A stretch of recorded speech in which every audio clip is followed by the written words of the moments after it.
Metal. Hello and good day, kids. It's Todd from Todd Racing. I hope everybody's well. Happy Monday.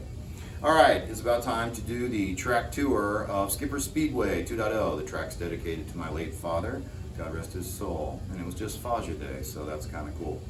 Anyway, so a little background before we begin. The first track was really nice. We really liked it. It was a lot of fun.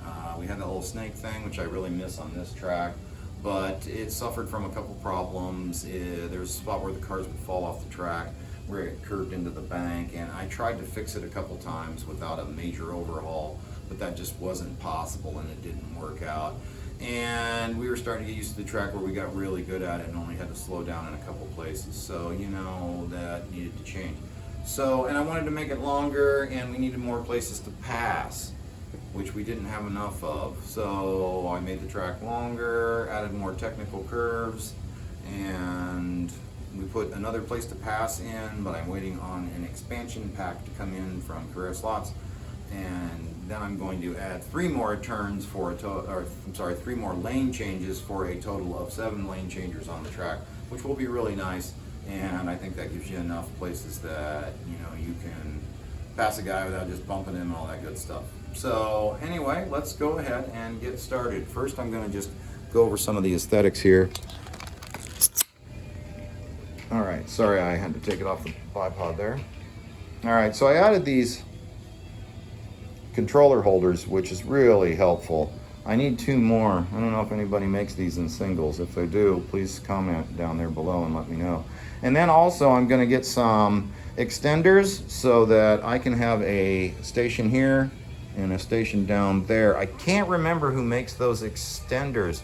Again, if anybody knows who makes those extenders that you can buy, I can't remember, this is like a plastics guy. They were really nice and had the right ports and everything and the cables.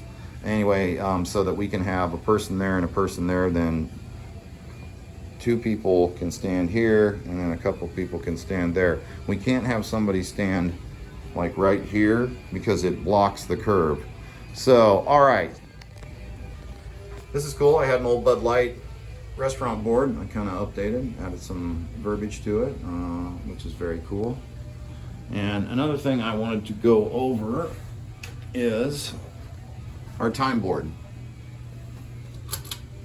So this, changing the lights around to get rid of the glare. We could current stats, like we have the current champs up here. When we did the race truck race, I actually won that one. When we did the GT race, Adam won that one. When we did the muscle car class, Den won that one. And then we keep track of the best times for everybody's cars and their little teams, which is really cool. Then when you're running the race app and you get a better time, you can jot it down on the board and know when you get better. The current fastest time is with Track Girls Ferrari at a 6.70. I actually managed that one. And then I also, the next best time is the 6.96 with my Roadrunner, surprisingly. So that's kind of neat. We'll go over the pit area and aesthetics here before we begin the tour. We've got the emergency services here at the far end.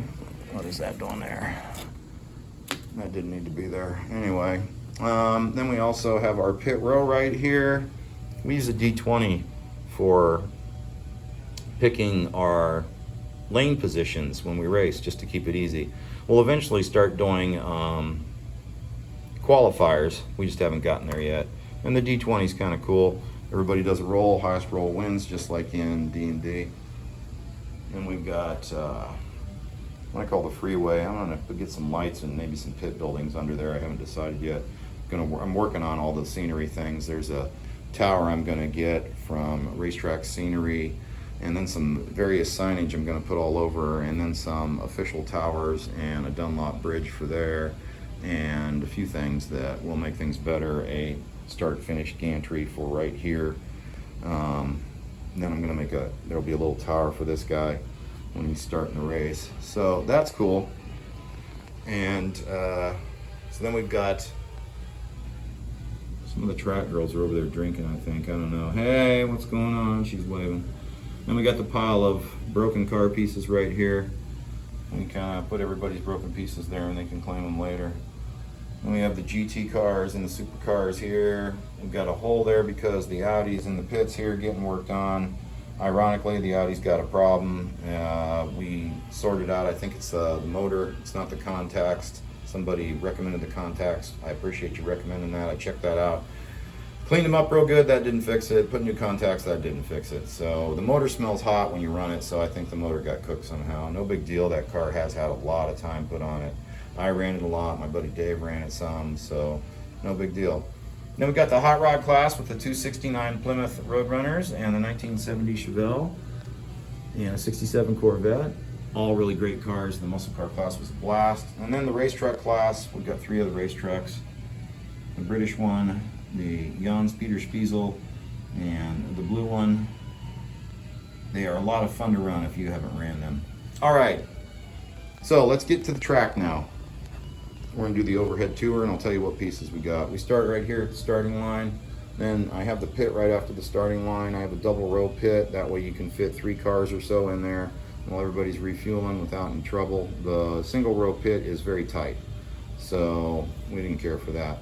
I will be adding a inside to out lane changer there once the expansion pack kit comes in. So you hit start, you've got a short straightaway into 230 curves.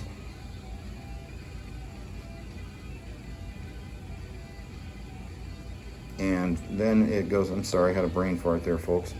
Then it goes into 6 230 curves for 180 degrees. Okay, I completely said that wrong, sorry. I don't feel like editing this. That's actually a 160 and then a 230 curve. The reason the guardrail's there is that's the inside of most of the track. So they got a guardrail there because they get gypped now and then. All right, then like I said, it goes into a big 230 6-piece 180 degree curve. This big round curve is awesome. You can really cook through it, and the cars just look sweet going around it. All right, then we've got a short straightaway with a double lane changer into a 230 bank turn. And then we have a fairly long straight into the really cool question mark turn, I like to call it. Starts out with 3 of the 230 curves, and then it has 2 160 pieces, and then a single 130 piece, I'm sorry, a 330 piece, and then another 330 piece but turned around to make the, you know, to get the lane turn back, to get the lane going back in the right direction to straighten the track out, then a 230 curve to finish out that. Then comes our check lane, we're about halfway through the track. Then comes a short straight, and then a inside to outside curve lane changer, which is a 160 and a 230 into another short straight. And we're going to add another lane changer right there when the one comes in, because we'll have one to put somewhere, and that's the place I can put it. And then that goes into a short little hairpin curve using 3 160 curves, and then a 230 curve, then another 230 curve changing the direction, and another 230 curve changing the direction, all to straighten things back out. Then that goes into the 3 230 curves, which is another nice curve, easy to take. I've got to get a shoulder for that. I'm going to get some MDF and try to make one, or see if I can find a single in the bargain bin. Okay, so, and then the track's starting to finish up. This is our final straightaway before the final curves to the finish line. Double lane changer in there, and then the 100 pass here. It goes straight through into a 160 and a 230 curve with a single straight, and then a lane changer so you can get in the pit if you need to with a 160 and a 230 curve, and then there's our finish line. And that is the entirety of the track with Skipper Speedway. She's a really fun track to run. It's fairly quick. About an 8-second lap is fairly common. 7.5 is a better time. So it's a great track. We really like it. Thanks everybody for tuning into the video. I hope you enjoyed it. If you'd like, please leave us a like and a subscribe if you're not a member already of the page. We really appreciate you liking and subscribing, because we're trying to build this channel up and, you know, get things going. We're having a great time with this digital move to slot cars. I was running HO slot cars. So anyway, that's everything for this video. Todd from Todd Racing. Race on.